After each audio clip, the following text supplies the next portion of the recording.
Thank you very much, Francis, as we continue to bring you a rolling coverage, of course, ahead of that announcement, delayed now, but let's continue the discussions about what is likely to happen. Everything's still speculation at this point. A lot of things doing the rounds. None of that can be confirmed at this stage. We'll have to wait for that official announcement, of course, by President Cyril Ramaphosa. To discuss this further, of course, I'm joined by political analyst at the Institute for African Renaissance Studies, Professor Lesiba. He is in our Pretoria studios. He continues to join us, as well as the president of Business Unity South Africa, Sipho Pityana.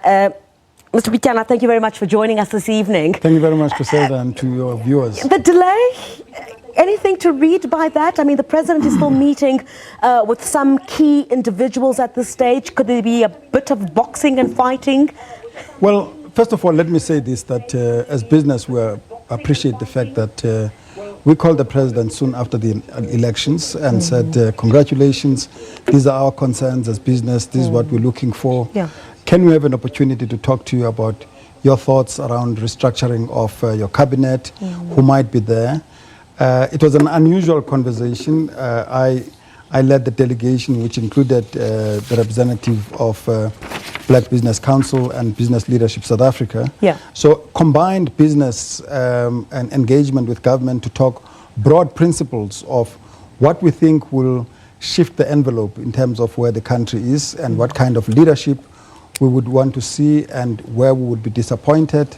Take us into your confidence, about what were some of the key issues that you raised with the president that you'd want to see come out of this cabinet. A lot of the issues that we raised, you wouldn't be surprised about, things that we've been saying. We wrote him a very detailed letter saying that there is a trust deficit in society. Yeah. We are in a very difficult place, not only you as government, but we as business too, because there's been a great deal of corruption and ethical breaches that we need to clean up. So if you could please set the tone in appointing the new cabinet, it must be untainted people. And secondly, we highlighted the fact that there are, if you like, there is an alliance debate in the economic ministries. If you looked at the economic ministries the previous time, Minister of Finance was somewhat drawn from ANC, you had an economic development minister drawn from COSATU, you had Minister of Trade and Industry drawn from Communist Party. So for 10 years you had an economic trajectory that was influenced by debates that was not taking the country very far in terms of the alliance politics. Yeah. So we were insisting that we need to have certainty of the economic direction because everything flows from that. We raised issues about importance of having the right pair of hands around education and skills development because we have to embark seriously and single-mindedly around the issue of skills revolution and show great deal of impatience with people that disrupt education and undermine that. And of course, we had a conversation around what we expect would be the integration of various departments around the economy. We would expect that trade and industry would include what was economic development and small business ministry. Key. Our sense is that the experiment with the Ministry of Small Business did not work. It's important to have a focus on that, but it doesn't have to be expressed in the form of a separate ministry, but there has to be an integrated approach that gives due care to a small business as well. Mr. Pityana, we'll come back to you very shortly. Of course, Prof. Teffo joining us there from our studios in Pretoria continues to stay with us. Prof, I mean, certainly individuals of integrity, just before the break there, we spoke about are people that are going to have to occupy this cabinet, for South Africans and I guess business itself, to get back that confidence that it is asking for. I want to ask you about the latest relating to Pravin Gordhan, for example, and the Public Protector's report. Could that be part of what the stickler would be in this particular instance? With, of course, COSATU, speaking to COSATU a bit earlier, who's not been a friend of Pravin Gordhan, saying that he shouldn't come back. He is tainted. Yeah, but then it gets a bit complicated. Because at one point they are for him, at another point they are not. I thought both COSATU and and the SACP were saying, yes, we go along with him. You know, you want to build a capable and ethical state, right? And if indeed we were to follow this to the letter, you might find very few, especially among those are targeted to be in the executive. Indeed, if they were to go through the eye of the needle, which is the guiding moral document of the ANC, many would not pass the muster. So you'll have to find a way to compromise. But I must say, for myself, I think there is an obsession with Pravin Gordhan. And I try to make some analysis and research, and even from those that I interact with, I think it is those whose hands were found in the cookie jar who have an issue with him. It's those who cannot run businesses out of their own capabilities and resources, potential tenderpreneurs and real tenderpreneurs who have problems with bad. Not all of them, but if you listen, it's not about incapacity. There are insinuations. He has got no constituency. He is a racist, and he doesn't give tenders, and the blacks are not being empowered. Only the white people are being empowered. But I'm talking about the Public Protector's report on issues relating to Ivan Pillay and his pension. Those are the findings of the Public Protector. And obviously then, if Pravin Gordhan believes that he needs to take it on review, that process itself will need to follow. Of course, if he feels, yes, agreed. If he feels Agreed. that he is not being dealt with in the correct manner, then of course there are processes that need to be followed before, I guess, anyone can then say, for particular individuals, if the Public Protector makes particular findings, that should just totally be discarded. I think in all fairness. No. I'm not about to say that. The legal process as it stands right now in the Republic of South Africa is uncomplicated. If there is a pronouncement, that's fine. That's fine. But once you take the decision or the verdict on review, right, or on appeal, the status quo subsists, right? So nothing bars the president from appointing him for as long as he has lodged his appeal. Pravin Gordhan is not above the law. Neither is he an angel. But I would vouch that he has done the best he could, and he is worthy of another consideration. Madam Mkhwebane made her findings. The law allows her findings to be reviewed. Let's allow the process.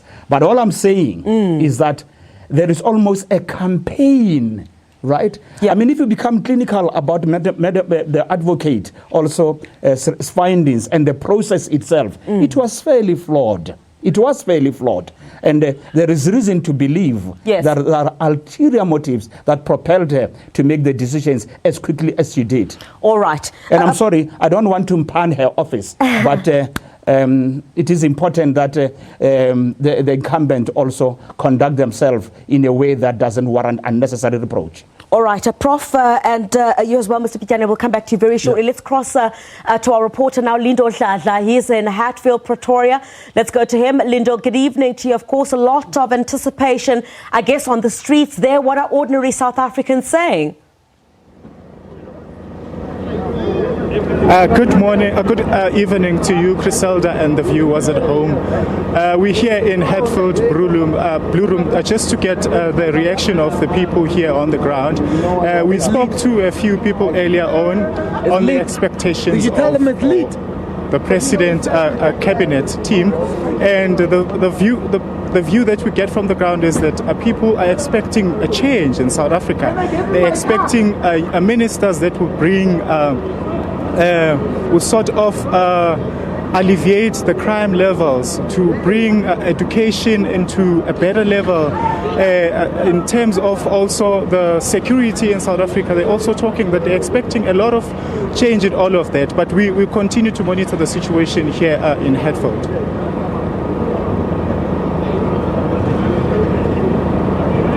Thank you very much, Lindo. Trying to get some reaction there, of course, or some of what many South Africans, not reaction rather, I'm rather jumping the gun here, but of course, many South Africans having their say about what they'd like to see in this cabinet of President Cyril Ramaphosa. We'll cross to some of our colleagues as well in different parts of the country as well and get the reaction, of course, after that announcement has been made. Let me come to you, Sipho Pityana.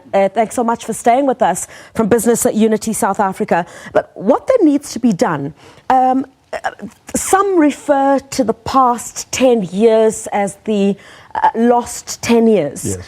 What then needs to be done to try and recover that lost ground, as it has been put, that lost ground to ensure that across even South Africa's borders, people believe that South Africa is on the right trajectory towards recovery, if I may? Well, I think there's a right tone, and we found it easier to work with President Ramaphosa. That's why we were so enthusiastic in and congratulating him, because in the short time that he was in the office of the president, he took some very drastic steps, which must have been very difficult for him, given that there must have been a lot of pushback from within the party. So we felt that it is important that we give him full support, even when we disagreed in some of the areas of his interventions. Yeah. There have been some drastic actions taken, actually. I mean, what has happened around SARS, change of leadership there, the inquiry around SARS, National Prosecution Authority, and taking out some of the people there, the Commission of Inquiry into state capture and corruption, and the revelations that have happened, which have awoken South Africans to all of this, and the steps that are being taken to clean out the state-owned entities and taking out some of the people, changing the boards.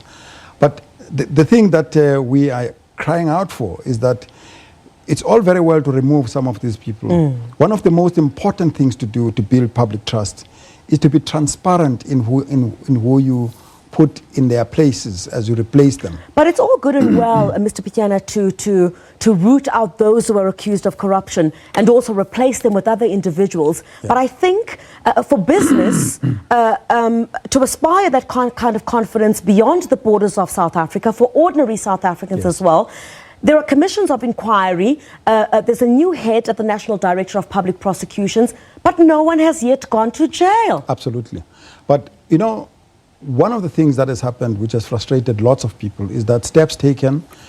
We've had some of these discussions with the Minister of Police, who expressed frustration that in some of the areas they take steps to arrest people, and prosecutions is so dysfunctional that evidence that is there is not prepared in a manner that makes for a convincing case, which creates a crisis of confidence in the criminal justice system. So some of the steps that we've seen the president take, especially the establishment of the new investigative unit that is going to focus on corruption under the NPA, are part of very important building blocks in that. So we have to see people go to jail. One of the things that we don't want, which you think will worsen the crisis of confidence in the system, is to have people taken to the courts and they don't land up in orange overalls. The country wants to see people who have, both in business, by the way, and in government, who have played a part in this, not only lose positions, but land up in jail. That's what accountability is about. All right, Mr. Pityana, we'll come to you very shortly. We did promise that we'll be crossing to all of our reporters around the country, trying to get all that anticipation, of course, from the streets. Francis, I understand you'll be speaking to Abra Barbia from the Parliamentary Precinct in Cape